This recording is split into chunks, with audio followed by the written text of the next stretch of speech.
Here we are, 185. So, whatever that was then. It's a urchin.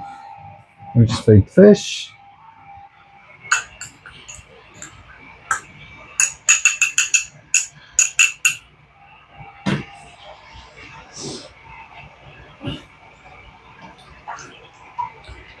Right.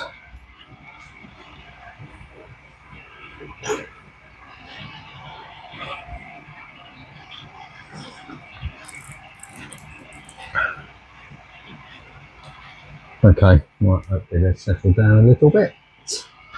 So, what happened this week?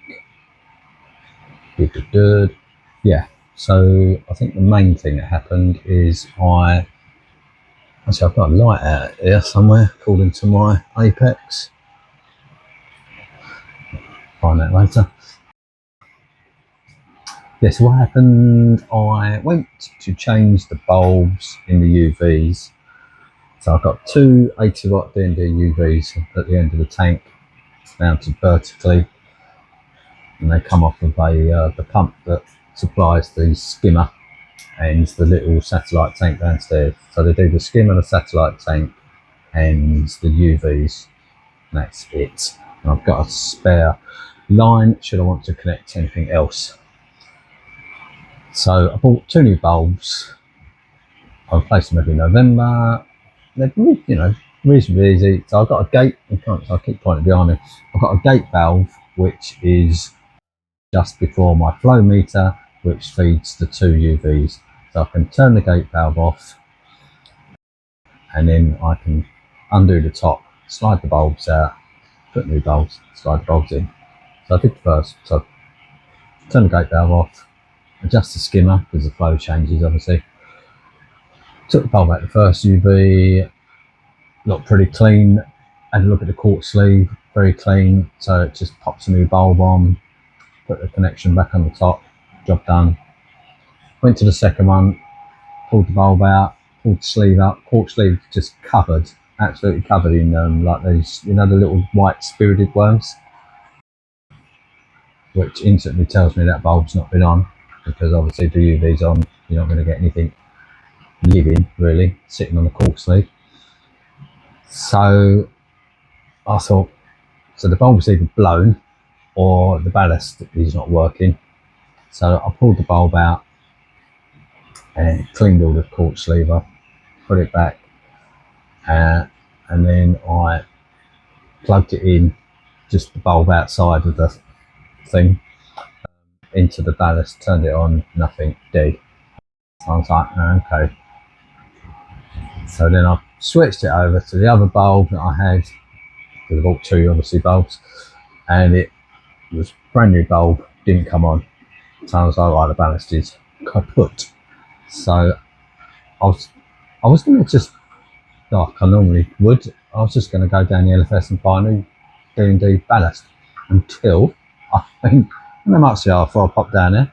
I was expecting like 50 quid, 60 quid maybe, £140 for a new ballast. I was like, that seems an awful lot of money. So I undid the box. They come in just a black box, basically, got two little screws in the end. I took the screws out, slid them out, looked at the ballast. I mean, the beauty of the internet nowadays is there's kind of nowhere to hide, is there, when you're making components. So I took a picture, I went online, I found exactly the same ballast with a 4-pin plug, £25. And it says it's got all the same numbers of the UV bulbs that it powers. So I bought one of those. And the other weird thing about the D&D ballast is it has a green indicator light. It's kind of soldered onto the plate that the ballast sits on. But because they put it in a black box, you can't see it. So you have no idea whether your ballast is working or not. And when you hard plumb the UVs, if you soft plumb them, you're okay, because you can get a kind of a see-through screw fitting, which you put the hose on, so you be able to see the light shining through. If you hard plumb it, you don't get any of that.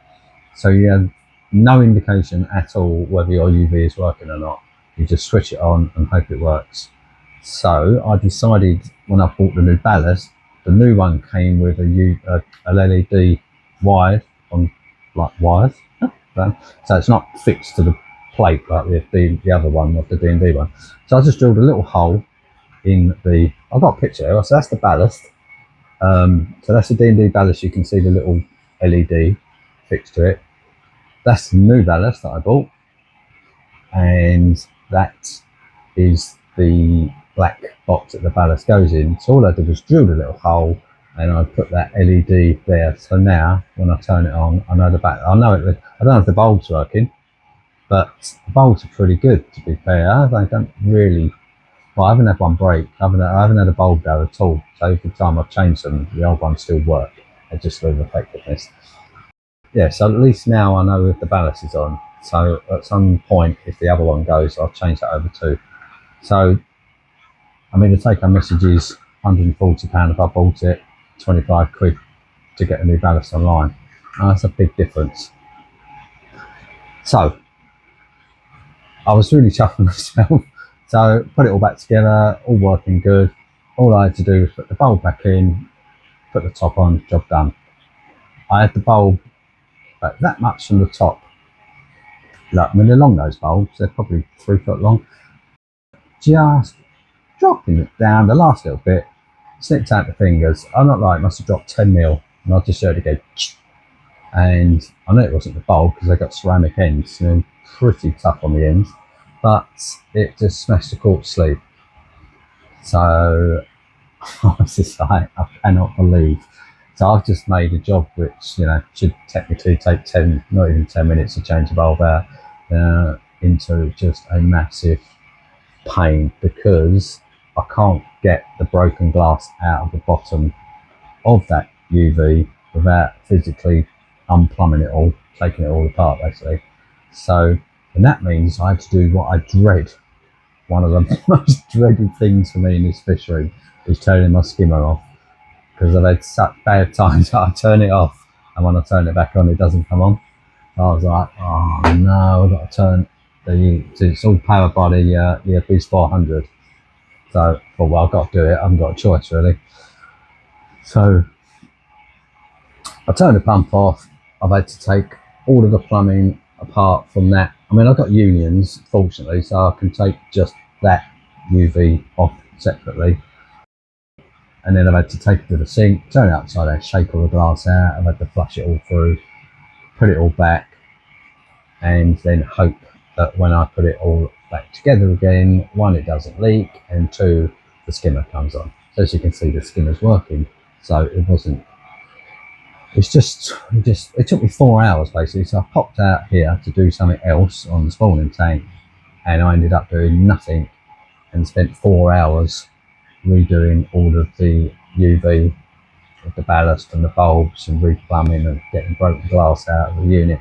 So yeah, so it turned into a bit of a nightmare really. So last year I broke the quartz sleeve as well.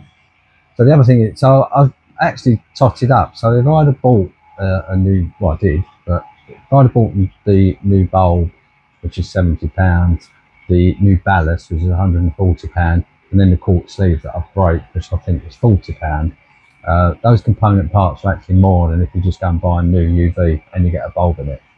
So fortunately the ballast saved me, but yeah, it's just mad. It's just, yeah.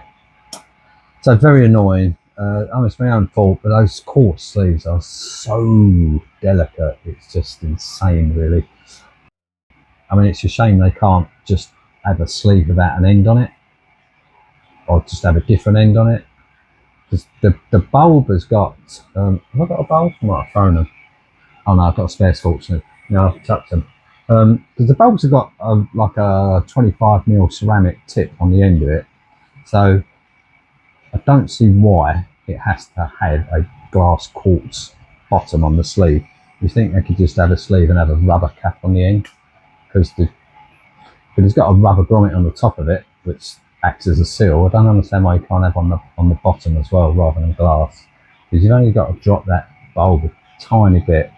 And the weird thing also about the bulb is it goes below the level of the neck of the quartz sleeve. So you have to attach it to the plug on the top and then gently lower it down with the cable. You can't just sit the bulb in there and it's at the right height because it's below where you want it to be. Anyway, so every year I'll go and change those bulbs in November. So last year it was a quartz sleeve. I thought this year I'll make it easier. I made it worse. So this has been the worst year out of changing those over. So not looking forward to next November, if I'm honest. I did toy with the idea of turning it off and just going away another UV, but I don't know. I just like the idea of running them really with the fish I've got in the tank. I never see any adverse effects of having it on 24/7. But saying that, I don't know how long I've been running one 80 watt UV rather than 160, because I don't know how long ago the ballast went. But yeah, so that was that event. So I don't think I've really done a lot other than that. I've changed the filter fleece over because that ran out. Caught it perfectly actually, purely fortuitously, because I just looked at it and went, oh, that looks like it's nearly run out, and it was literally down to the cardboard roll. So I just stapled a new one to it, and that was it. I've taken the gyro pump out of this tank that used to sit in one of the crossbars up there. Not because there was anything wrong with it, it's because I wanted a pump for the spawning tank, and I didn't have anything that I was comfortable putting in there. And I've got a couple of small, I think they're like J-Cod power heads, but I can't think where they came. They're not new, and I don't know where they come from. And I didn't want to risk it in case they were just rusty or broken cords or something. So I took the gyre out of there, citric acid cleaned it all, toothbrushed it all off, got it as clean as I can, and it's now sitting in the spawning tank. I had sent off, well, I say I've sent off, I took it to one of my LFSs, and they're going to send off a broken XR15 that I've had sitting under the tank for years, to be honest, probably 3 years, and an MP40 which has also been just knocking around for years. It wasn't until I opened the box and realised I haven't even got a wet side for it. I don't know where that went, and it probably go rusty, because I've noticed that if you don't use them and you just kind of have them lying around in the cupboard, they're very prone to getting rust in them if you've had them in the tank previously. Because I pulled out a wetside MP60 out of the cupboard the other day. I didn't even realise I had it in there, and I pulled it out and thought, oh, that's handy, I can just change it over. Then when I looked at the magnet, it was completely blown, so went in the bin. So if they come back, I will put the MP40 in this big display tank, and I'll just leave that little. I don't like those gyre. I mean, it's not I don't like them. It's just I find them a faff to clean. Really, I just find them awkward and a bit finicky. You know, MP40s, MP60s, just change the head over. So easy.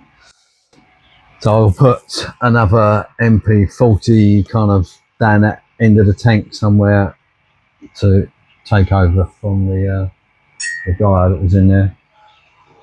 Gyre.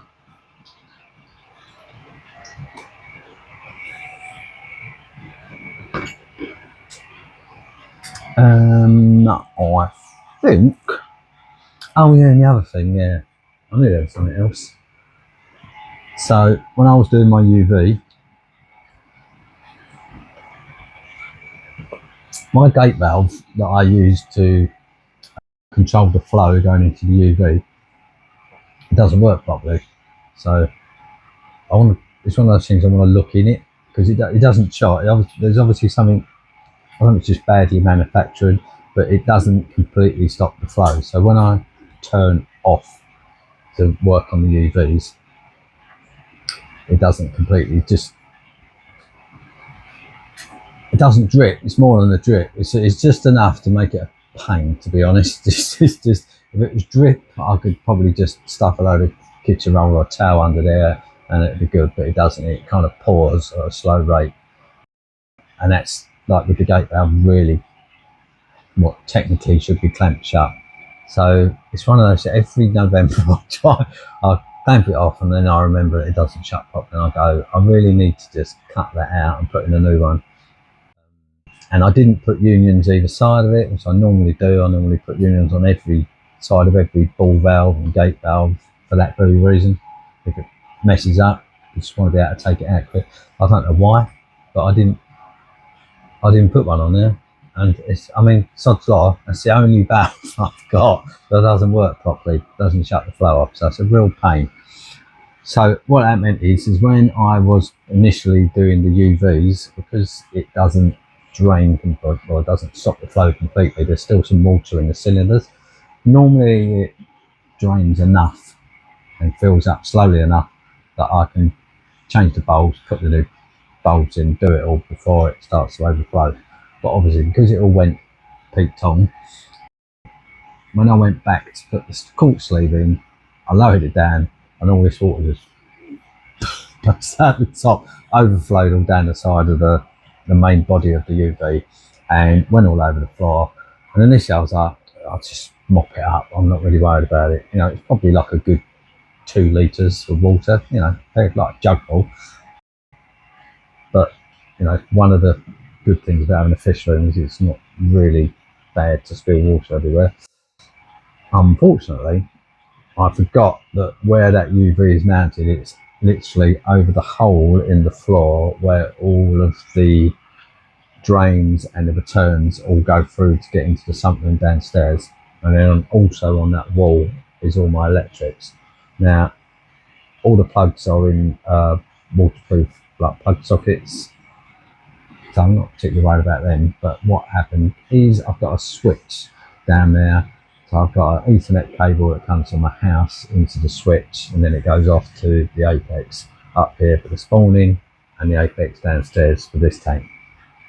Anyway, so I'm carrying on with my UV, and then I noticed my apex pings heartbeat disconnected. You're not connected to apex fusion. And I thought, weird. Sometimes it does that, very rarely, which is why I'm hardwired them, because I can't get decent Wi-Fi down there. I can get it up here because I've upgraded it actually a couple of weeks ago, but down in that bit down there, it's very difficult to get decent Wi-Fi. So I hardwired it. I was like, oh, that's weird, I wonder what's happened. Anyway, so after I fixed all of the UVs and done that, I mopped up all the water that I'd spilled up here, I went downstairs and I realised that a lot of that water had gone through the hole, all down the wall, kind of hit the plug sockets that have gone round it because they got seals around them, so they were all good. But it's all gone in, so the switch with the Ethernet ports is facing upwards, and they've all filled up with salt water. So I put my finger in one, and it's just literally just like little ponds. So obviously that is completely kaput. So that's something else I've got to buy. I mean, you're not expensive, it's like £10 or something, but it's just like all in one session, all of that just went wrong rapidly. So yeah, so that's just the joys of owning a tank. Spend a lot of time, a lot of time fixing stuff, and two, a lot of time just looking at the design of things and going, the design is rubbish sometimes, like just rubbish. I can't even describe any other. I mean, why would you have an indicator light on a ballast and then put it in a box where you can't see it? That's just stupid. I don't understand. And then because I turned the AE400 off, so that's the first time that skimmer has been off, probably for 2 years, maybe year and a half. I'm that paranoid about it not coming back on again. I thought if the pump goes, they don't make those pumps anymore for those Royal Exclusive, and the new pump is like £1,000, and that's not what I want to be spending money on really. So obviously when I turned it off, I thought I'll take the opportunity to actually clean inside the body of the skimmer, because I don't do that very often. And the bubble plate, and I'm sure I've had this conversation before, it's just such a stupid design, I don't understand it. That's an external skimmer, the bubble plate is the size of that bottom chamber, and obviously because the skimmer's conical, you can't get it out. So you can't physically get the bubble plate out. And it's got all little vermited snails in the little holes, because they're like, it's like a sheet of perspex, whatever they call that stuff, and it's got loads of holes drilled in it where the bubbles come through, and underneath they're slightly conical before they go into like a little small pinhole. and in there there's just loads of snails, stomatella and vermitids, and so a lot of the holes are actually blocked, and there's some algae growing in there as well. But what you want to do is pull it out, go over to the tap, give it a good scrub, a good rinse off, and put it back in there. But you can't get it out the skimmer. You can't get it out of the neck because it doesn't fit. And you just think, why did you not just split that in half? It's got a screw in the middle because it fixes centrally. So they could have just put a little lip, so two halves fit together, and then the screw clamps them. You're done, aren't you? But no. So I'm in there trying to get with a toothbrush, splashing around the little bits of dirty water that's in the bottom of the skimmer, trying to clean it all out, trying to poke these tiny little holes. It took me ages, and I kept dropping it. I was getting cramped in my forearms. I'm trying to hold it and get it. Oh, it's just like, that's the stupidest design ever. So anyway, yeah, so that and the ballast, I was just going, you pay all this money and you just go, that's just stupidly designed. Poor thinking. Anyway, I'm having a right wins, aren't I? Right, I think that's it. My Goni is, I was going to move the camera in here, but let's move this camera for once, because I always talk to you about the Goni and I never actually show it to you, do I? Right, so the Goni is, get out of the way fish, it's coming back. So you see how it goes? Half of it is kind of out, a lot of it isn't out at all. It's just weird. So he does that. Did you actually, I think that was in shot. I can't see because I've got the front camera on. Yeah, so it's constantly doing that.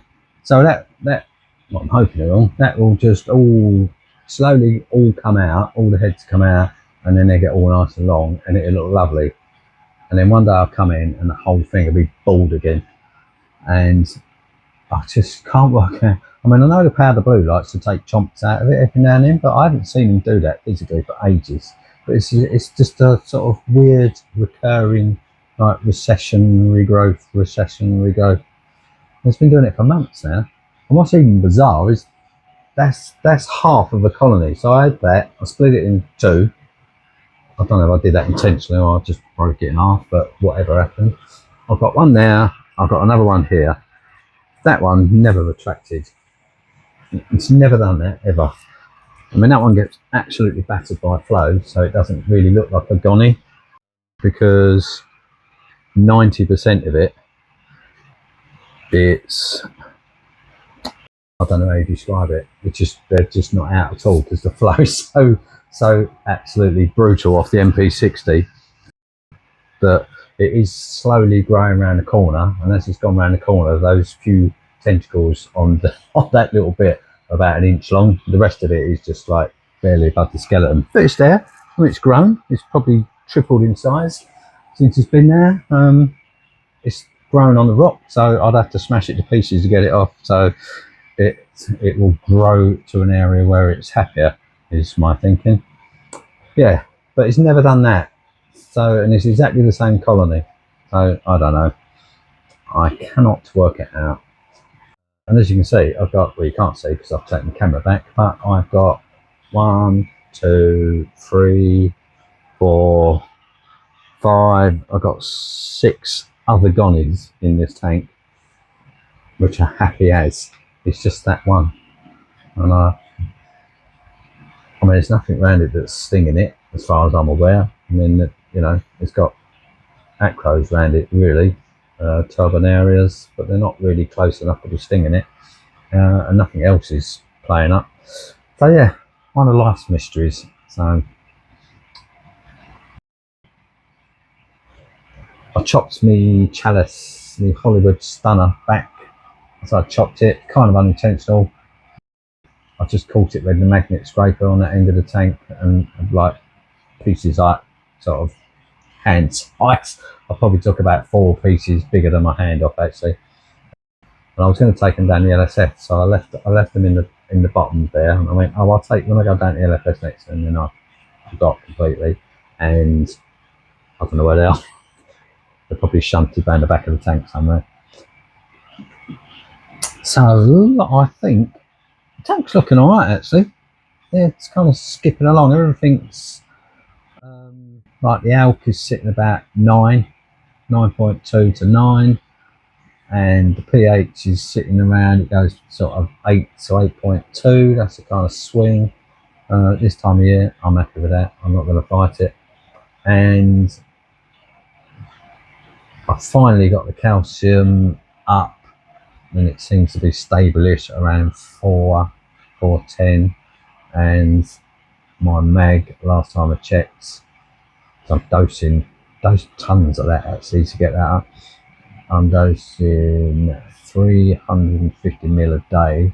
I probably have been for the last 6 weeks, and it's finally got up to about, I think it was 1290 last time I looked. Yeah, so they're all kind of, you know, ballparkish.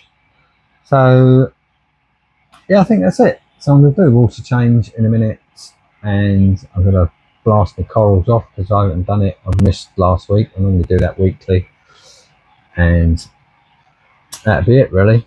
So I'll probably make a separate video about what's going on with this tank at some point, because stuff is going on with it. Yeah, I think that's it. Yeah, I can't think of it. I normally, the second I turn the camera off, I normally think of something else, but I can't think of anything really at the moment that's going on.